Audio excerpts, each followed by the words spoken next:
Well, first I want to thank everyone for being here today. And if I could have, I think we have some elected officials. If Scarlett, do you want to join us up here? Take a seat. Yes, yeah. And Rudy, if you want to come up here as well.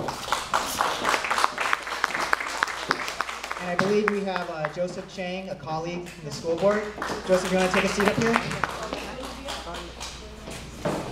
So I'm going to deliver remarks in both English and in Chinese. So first, in English, I just want to say that it's a real pleasure to be here at Wilson High School, because 20 years ago I first set foot on this campus, and I was just a freshman. I didn't know much. I was completely confused. I looked up to the upperclassmen, especially I heard about this one upperclassman called, her name was Stacy Ferguson. I heard she was going to go on to do some really great things, and she did. And so, as a freshman, I didn't know very much, but over the course of 4 years, I actually came to know a great deal.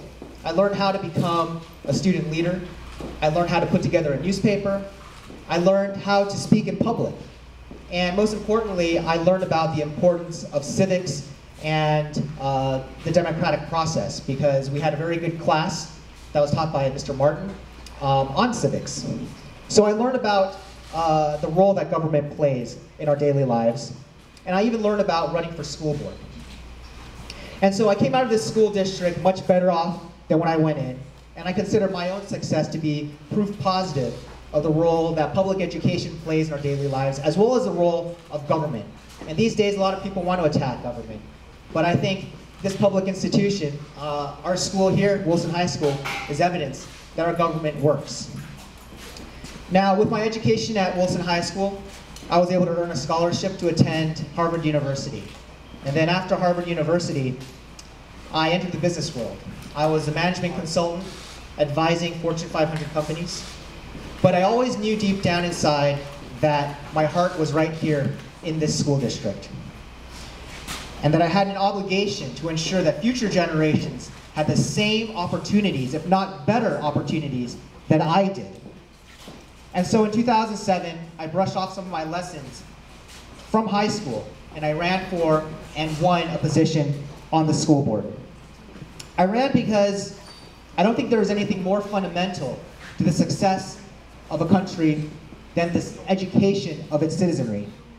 And while some people might have thought that maybe my relative youth was an impediment, I considered my relative youth to be an imperative, because the young people of this world are the ones who are going to bear the greatest brunt of whatever government policies are coming down the line. And therefore, they have the greatest obligation to get involved in shaping that policy. And since I've arrived on the school board, I have been trying very hard to shape district policy. I wanted to increase college accessibility, so I created free college application workshops that I run personally, where we teach students how to apply to college, and we also help revise their applications so they have a better shot of getting into college. And this all came at no cost to our school district.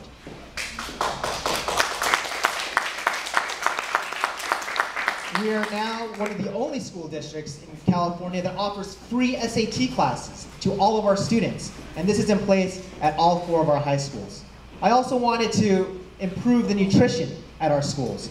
So we implemented edible school gardens at multiple middle schools and elementary schools around our district. And by partnering with Los Angeles County and by finding parent volunteers, we were also able to do this without costing the district very much money, if anything.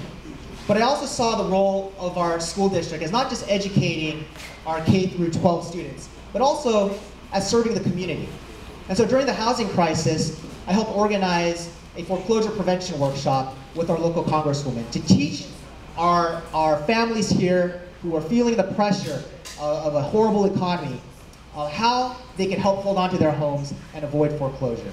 And also recognizing the immense diversity of our district and the need to find commonalities, I sponsored a citizenship and naturalization seminar. And over 100 immigrants arrived to learn about how they could become American citizens and how they could become greater participants in this democracy. I've always taken a very results-oriented approach towards everything that I do. But no matter how hard we work at the local level, no matter how much we compromise, negotiate, cooperate to get results, we are still impacted by the decisions made in Washington, D.C. And we are impacted by the action and the inactions of those in Congress. Now, the incumbents in Washington, D.C., they simply don't get it. While Americans here are fighting to save their jobs, if they already have jobs, our incumbents in Washington, D.C. are just fighting amongst each other to prevent progress, to prevent anything from happening. They are treating public service like a career as opposed to the calling that it needs to be.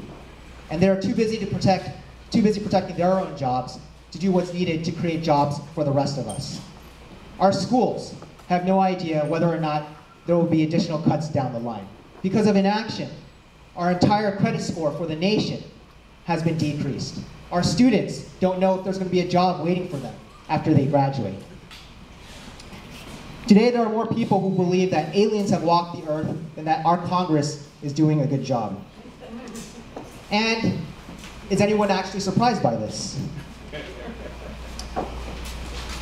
After deregulation of the financial services industry, which resulted in the largest economic collapse since the Great Depression, what are we hearing from Congress and its incumbents? More deregulation of financial services. After deregulation and poor oversight created the worst marine oil spill in the world's history, right here in our own Gulf, what are we hearing from Congress? Drill, baby, drill. And efforts to run a pipeline across the middle of America with no environmental oversight.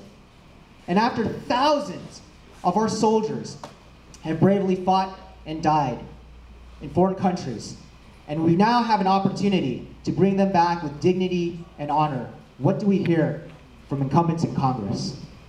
Keep them there indefinitely. There is a massive disconnect between the rhetoric of Washington and the reality of life for the working and middle classes of this country. We need to get Congress working again for the people. And that is why I am very excited to announce today my candidacy for Congress right here at Wilson High School.